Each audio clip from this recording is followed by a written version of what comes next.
teman Bahtera, kembali lagi bersama kami di Bahtera Talk setelah lama tidak berjumpa. Saya Diva dari Marketing Communication PT Bahtera Adijaya yang hari ini akan membawakan tren industri, bisnis insight, serta ide-ide terbaru untuk mendukung inovasi teman-teman Bahtera, tentunya hanya di Bahtera Talks.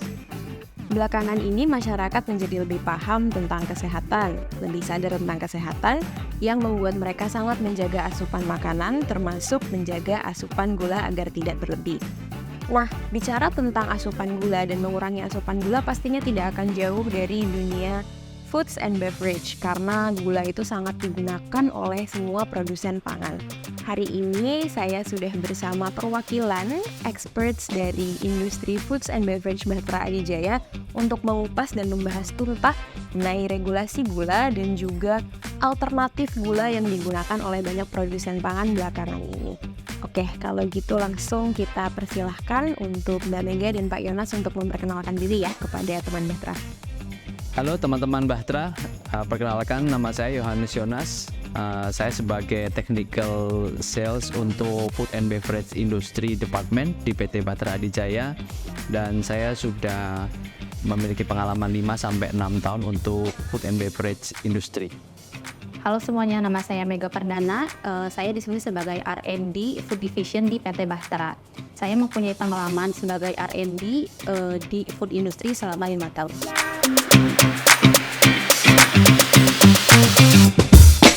Oke, langsung aja masuk ke bahasan pertama ya. Karena tadi kita sudah sempat bahas tentang kesadaran masyarakat akan konsumsi gula nih. Gimana sih sebenarnya regulasi yang sudah ditentukan oleh pemerintah gitu ya dewasa ini dia berperan dalam industri food dan beverage, regulasi gula. Tentunya regulasi gula itu sangat penting ya, apalagi juga saat ini kesadaran masyarakat mengenai kesehatan juga makin meningkat. Apalagi juga Kementerian Kesehatan RI juga udah menetapkan bahwa konsumsi gula itu nggak lebih dari 4 sendok makan atau 50 gram per harinya.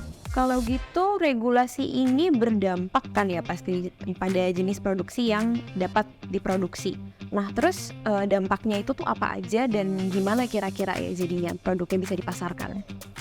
Ya pasti berdampak ke keduanya ya, karena kan baik maupun terhadap produknya maupun dalam segi pemasarannya itu pasti berpengaruh ke dua-duanya gitu. Terutama sih kita harus memahami nih kebiasaan masyarakat Indonesia kan suka banget dengan makanan ataupun minuman yang rasanya kuat. Kalaupun minuman tentunya rasa manis yang pasti sangat kuat. Nah itu pasti akan berdampak ke inovasi selanjutnya seperti itu. Nah yang paling penting sih adalah dari segi pemasaran itu strategic marketingnya, branding marketingnya, kemudian strategik dari penjualannya pun pasti akan berdampak. Terutama sih untuk mengedukasi ke masyarakat Indonesia ya. Karena gimana pun juga masyarakat Indonesia kan habitnya seneng banget minum manis gitu. Memang ada kecenderungan sekarang semua jenis minuman pasti akan menawarkan less sugar. Tapi kalau saya pribadi coba minuman less sugar tetap manisnya kuat. Berarti kalau untuk di industri gitu ya Pak, sekarang juga selagi inovasi gitu untuk perusahaan-perusahaan produsen pangan yang inovasi juga demand-nya masih di situ ya Pak, berarti masih untuk minuman yang lebih kuat rasa manisnya. Iya, mostly mungkin kalau dari market share yang saya pahami ya dari pengalaman saya bertemu dengan customer, 75% itu masih dengan komposisi gula yang normal gitu. Untuk less sugar paling masih 15-20%. Itu pun customer bilang penjualan masih tinggi yang gula normal. Less sugar ada cuman nggak terlalu signifikan. Jadi memang sudah lebih sadar kesehatan, cuman tetap ada itu ya demand untuk gulanya ya pokoknya tetap harus manis gitu. Karena memang sudah kebiasaan. Iya. Oke, gitu. Kalau menurut Mbak Mega sendiri gimana? Jadi menjelaskan lebih jauh tentang apa yang tadi Pak Yonas jelaskan. Jadi pemerintah itu juga melakukan regulasi tentang klaim gula di produk akhir. Jadi ada beberapa klaim yang bisa produsen gunakan untuk si produk akhir ini. Ada namanya tuh low sugar atau less sugar, ada sugar free, ada no added sugar, ada unsweetened. Nah kalau misalnya apa sih low sugar atau less sugar itu? Jadi sebenarnya low sugar atau less sugar itu si produk yang mempunyai tingkat kemanisan tuh lebih rendah daripada produk sebelumnya. Biasanya kandungan si gulanya tuh 2,5 sampai 5 gram dari 100 gram produknya. Terus ada lagi yang namanya tuh sugar free. Yang namanya sugar free itu masih ada gula tapi dalam batasannya yang agak minim. Itu sekitar 0,5 gram dalam 100 gram produk seperti itu. Kalau gitu tadi kita berarti sudah bicara tentang gimana itu mempengaruhi inovasi produk ya. Berarti kan sebenarnya memang demand-nya untuk lebih dikurangi gulanya tuh ada, tapi tetap masyarakat nih pengen produk yang lebih manis. Kalau gitu berarti sekarang kita masuknya mungkin ke topik yang lebih alternatif gula ya, karena kan untuk memenuhi demand yang lebih sehat itu, dengan demand yang lebih sehat itu berarti membutuhkan alternatif gula. Kalau gitu apa aja ya jenis alternatif gula rendah kalori sekarang yang ada di pasaran? Kalau misalnya di pasaran gula rendah kalori itu sebenarnya banyak, tapi bisa dikelompokkan menjadi dua, yaitu gula pemanis alami sama pemanis buatan. Yang alami itu contohnya kayak stevia. Stevia itu berasal dari daun stevia. Biasanya itu mempunyai tingkat kemanisan 70 sampai 400 kali lebih manis daripada gula penyu. Terus kalau misalnya pemanis sintetis yang biasanya ada di pasaran tuh contohnya, salah satu contohnya ada sukralose. Sukralose biasanya gula yang tanpa kalori. Itu mempunyai tingkat kemanisan sekitar 600 kali lebih manis daripada gula tebu. Kalau itu yang sekarang marak dibicarakan itu ada aspartam ya. Aspartam juga pemanis sintetis, termasuk gula rendah kalori. Itu mempunyai tingkat kemanisan sebanyak 200 kali lebih manis daripada gula. Nah, bicara tentang alternatif gula nih, Mbak tahu kan kalau misalkan kita kadang tuh habis minum manis, itu ada beberapa produk yang meninggalkan bitter aftertaste atau rasa setelahnya tuh yang di lidah atau di bagian belakang tuh agak pahit. Nah ini tuh benar nggak sih kalau ini tuh pertanda kalau produk itu menggunakan alternatif gula? Oke, jadi sebenarnya pemanis buatan itu ada beberapa tipe atau beberapa profil rasa. Mungkin yang Diva makan itu, jadi ada beberapa pemanis yang menghasilkan rasa pahit di belakangnya. Kayak contohnya tuh kayak stevia sama aspartam. Itu menghasilkan rasa pahit di akhirnya. Oh, jadi mungkin itu aspartam juga kali, ada aspartam atau stevia. Berarti sebenarnya itu aman nggak sih? Kalau ada profil rasa pahit gitu aman kah untuk dikonsumsi? Jadi menurut penjelasan BPOM tanggal 25 Juli tahun 2023 itu menjelaskan bahwa JFK itu sebagai gabungan tim antara FAO dan WHO menjelaskan bahwa si aspartam ini masih aman untuk dikonsumsi. Selain itu juga regulasi di Indonesia kan mengacu pada kodeks ya. Si kodeks juga menjelaskan bahwa untuk saat ini si aspartam masih aman untuk dikonsumsi. Oh, oke. Berarti memang aman ya, cuma apakah dia itu juga karena profil rasa aja sebenarnya kan, kalau misalnya profil rasanya pahit di belakangnya pasti kita bisa over dengan bahan lain agar nggak lebih pahit daripada itu, so bisa di trial error. Oke. Kalau gitu aku mau tahu nih dari Pak Yonas, kalau untuk dari produsen pangan ya, insight dari produsen pangan tuh mereka gimana sih cara memilih alternatif pemanis yang tepat untuk produk mereka gitu? Kalau misalkan ternyata nggak mau ada aftertaste pahit kayak gitu, kira-kira gimana? Oh iya, menyambung tadi ya yang disampaikan Mbak Mega, itu tergantung dari jenis produk yang mereka akan develop. Karena kan produk yang di-develop pasti memiliki profil rasa yang berbeda.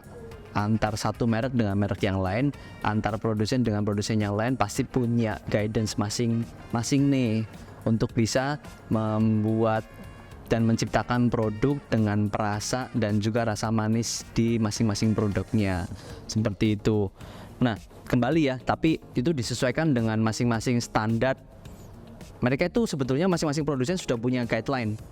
Nah, mereka dalam develop produk mengikuti guideline tersebut untuk bisa menciptakan profil rasa yang khas dari produk dari mereka masing-masing. Seperti tadi yang disampaikan Mbak Mega kan ada rasa pahit. Betul, memang ada rasa pahit, tapi aman. Contoh, kayak minuman rasa jeruk. Dari alami jeruk sendiri sebetulnya ada rasa pahit nggak? Ada. Sehingga dalam menciptakan produk nih, minuman berperasa jeruk, ada ditambahkan aspartam, itu aman karena untuk memberikan efek memang minuman yang berperasa jeruk secara alami. Seperti itu sebenarnya nggak bahaya, tapi kembali ke guideline yang ada dari masing-masing produsen, dari masing-masing produk yang di-develop, baik maupun yang develop maupun yang atau sudah existing. Oke, jadi sebenarnya kembali lagi ke profil target marketnya mereka juga lah ya, kepinginannya apa gitu, terus kemudian tinggal gimana cara ngakalinnya aja. Nah, ngomongin tentang cara ngakalinnya nih, jadi sebenarnya kan menggunakan alternatif gula itu ya nggak mudah gitu ya. Gimana cara produsen dapat menciptakan produk yang sesuai gitu dengan regulasi gula tanpa mengorbankan rasa? Jadi pemanis buatan rendah kalori di pasaran itu kan cukup banyak range-nya. Jadi si produsen itu juga bisa mencari produk mana yang lebih cocok untuk produk yang akan mereka buat. Selain itu juga kita kan juga distributor yang akan menjual si pemanis buatan. Jadi kita juga bisa mengedukasi si customer kita untuk apa sih sebenarnya tingkat manis yang mereka lagi buat, yang mereka lagi cari itu. Jadi intinya hubungi kita aja ya. Nanti kita bantu, bisa hubungi Pak Yonas, nanti Pak Yonas juga bisa bantu. Nah, dari tadi kan kita sudah bicara tentang penggunaan alternatif gula ya, dan memang di awal juga Mbak Beda bilang aman kok, tapi aku yakin pasti banyak juga yang tetap penasaran ya. Selain bitter aftertaste itu, apakah ada efek samping lain atau resiko tersembunyi? Jadi setiap pemanis buatan sintetis itu pasti ada daily intake-nya, jadi kebutuhan penggunaan perharinya.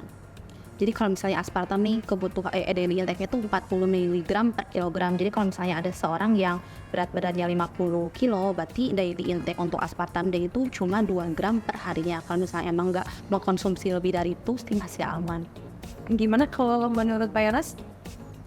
Kalau menurut saya sih ada juga, yaitu tentang stevia ya. Stevia sendiri kan sebagai produk alternatif untuk sweetener, dia sih berdasarkan konsumsi sih kurang lebih 1500 mg per hari selama 2 tahun. Mungkin maksudnya di sini adalah rutin penggunaan setiap hari selama 2 tahun. Jangan melebihi intake dari 1500 mg per hari, seperti itu. Nah, stevia sendiri kan juga sebetulnya adalah gula alami, turunan dari tumbuhan juga, sehingga terhadap tubuh lebih mudah untuk istilahnya dicerna, seperti itu, sehingga lebih sehat. Menurut saya seperti itu. Jadi untuk produsen pangan yang arahnya lebih ke bahan-bahan natural, alami gitu, tapi tetap pengen pakai alternatif gitu nanti. Bisa. Untuk healthy choice juga bisa menggunakan stevia. Memang nggak memungkiri ada plus minusnya, nggak ada gitu. Tetapi untuk kesehatan ya lebih recommended stevia, seperti itu. Oh, memang udah sering lebih banyak yang nanya ya Pak, stevia juga untuk pemeriksaan bahan belakangan ini? Sejauh ini ada beberapa customer yang menanyakan ke saya tentang stevia. Tetapi kembali ya, plus minus itu yang menjadi pertimbangan penting dari si pelaku produsen untuk inovasi minumannya. Contoh seperti yang tadi Mbak Mega sampaikan kan, aftertaste-nya, bitter, dan kemudian yang paling sensitif harga. Iya.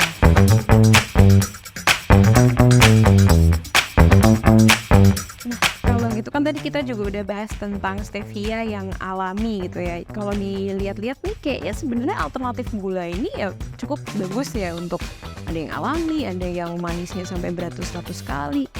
Aku yakin kayaknya penonton juga udah mulai penasaran soal harga nih ya. Gimana ya caranya menyesuaikannya sama misalkan kebutuhan mereka gitu. Harganya tuh gimana sih Pak? Kalau harganya dibandingkan gula biasa tentu lebih mahal. Being honest lah ya, saya di sini nggak nutup-nutupin gitu. Stevia sendiri memang untuk healthy choice sangat baik. Stevia sendiri yang perlu kita ketahui itu ada beberapa macam. Jadi memang pokoknya adalah stevia glucoside. Cuman turunannya banyak sekali. Beberapa yang saya tahu tuh ada stevia Rep A, ada stevia Rep M. Rep A dengan Rep M harganya pun terpaut berbeda dan lumayan jauh. Aplikasinya sangat berbeda. Terus penggunaannya berbeda. Dari segi rasa dan aftertaste berbeda juga. Seperti itu. Untuk mengaplikasikannya ke minuman yang enak pun akan sangat berbeda. Meskipun harganya mahal, tetapi keunggulannya adalah yang tadi disebutkan Mbak Mega ya, 250 kali lipat lebih manis daripada gula tebu biasa. Maka ekuivalen tuh, meskipun harganya mahal, tapi penggunaannya nggak terlalu banyak juga. Kalau misalkan contohnya kita buat teh manis tuh, kan berapa sendok teh? Stevia nggak perlu segitu banyak, hanya beberapa mili. Itu pun nanti sudah menghasilkan rasa manis yang sangat kuat gitu. Contohnya adalah stevia Rep M. Dia hanya butuh beberapa mili, tetapi keunggulannya itu bisa meningkatkan flavor teh, terutama di aftertaste, dan itu tidak meninggalkan rasa pahit. Seperti yang tadi disebutin sama Mbak Mega kan, aspartam, dia kan ada rasa pahitnya. Stevia yang jenis Rep M ini nggak ada, itu salah satunya. Salah satu keunggulan dan salah satu jenis dari stevia yang kita rekomendasikan juga sih, seperti itu untuk industri. Ini tetap ya kembali ke kebutuhan industri itu masing-masing lah. Kalau soal harga tetap bisa disesuaikan dengan banyaknya jenis-jenis alternatif gula yang lain. Kita nggak cuma ngomongin stevia lah, tapi yang lain juga tetap bisa disesuaikan ya, berarti kalau dari segi harga.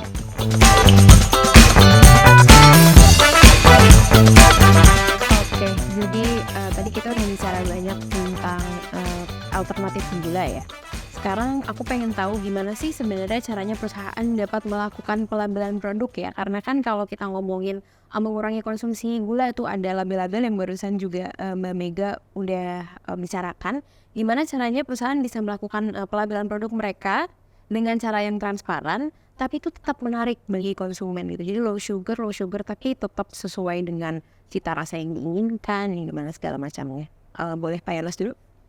Oh ya, kalau penlabelan di produk makanan dan minuman, terutama berkaitan dengan ini ya, pemanis seperti ini, yang berasa manis seperti ini, tetap harus mengacu sama mengikuti guideline dari BPOM ya. Nggak mungkin kita lepas dari guideline itu. Seperti itu, kalau kita di luar BPOM udah pasti produk itu bisa kena cekal tentunya gitu. Terus kemudian juga dari penlabelan tentunya diawasi ketat sih setahu saya. Contoh misalkan salah satu merek mengklaim ini less sugar, jadi harus betul-betul dalam labelnya dijelaskan. Dan juga dari segi produknya sendiri juga pasti akan dites apakah betul kuantiti gula atau dosis gula yang dipakai adalah hanya 25% dari berat bersih. Itu betul-betul harus dites. Itu baru bisa diklaim sebagai less sugar. Ada banyak klaim seperti itu yang tadi seperti dijelaskan ya. Jadi memang harus tetap mengikuti standarnya lah ya. BPOM harus sih. Oke, kalau gitu Mbak Mega gimana? Kalau saya sih sebagai R&D tetap balik lagi harus trial and error. Jadi tentuin mana si pemanis yang paling cocok untuk si produk akhir yang akan kita buat. Selain itu juga nanti untuk packagingnya kita akan berkolaborasi dengan R&D packaging sama tim desain untuk menghasilkan si produk yang menarik, dan tentunya juga transparan kalau misalnya produk yang kita buat itu kayaknya harus sesuai sama guideline kita.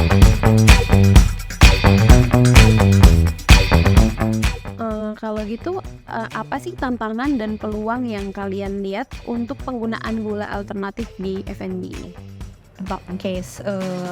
Seiring meningkatnya kesehatan masyarakat juga pasti kan kebutuhan pemanis buatan alami maupun sintetis ini makin meningkat. Jadi kita di sini sebagai distributor pasti akan mencari menggali apa sih tren di luar sana yang sedang berkembang, berlangsung. Nanti juga kita bakal aplikasikan ke trend market di Indonesia. Nanti kita juga bakal mengadakan edukasi ya ke si customer kita, oh di sana tuh yang lagi tren ini juga bisa cover apa yang si customer butuhkan. Oke, kalau Pak Yonas gimana?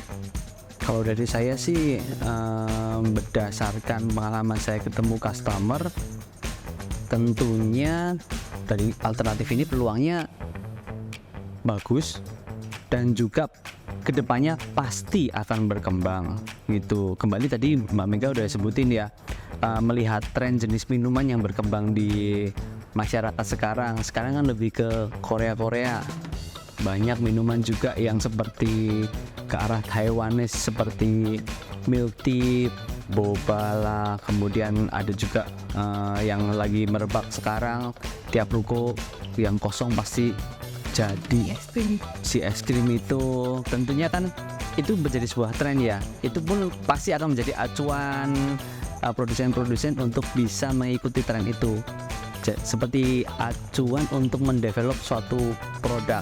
Tapi kembali yang tadi Mbak Mega sebutin, tentunya harus pakai trial and error, jadi mencoba sampai rasanya itu match gitu. Tetapi untuk bisa rasanya enak diterima masyarakat tapi juga sehat, itu betul-betul perlu edukasi seperti itu ya. Tentunya kita nggak bisa sendiri ya, harus ada dukungan dari pemerintah juga, dari kita juga, dari pelaku dan produsen pengusaha juga harus bisa mengedukasi hal itu.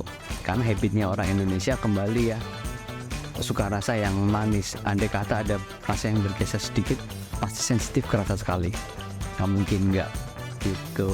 Seiring dengan kesadaran masyarakat akan kesehatan dan juga keinginan untuk mengurangi konsumsi gula ya, sekarang sudah banyak regulasi yang diciptakan oleh pemerintah dan juga banyak langkah-langkah yang dilakukan oleh produsen pangan untuk memenuhi demand tersebut ya.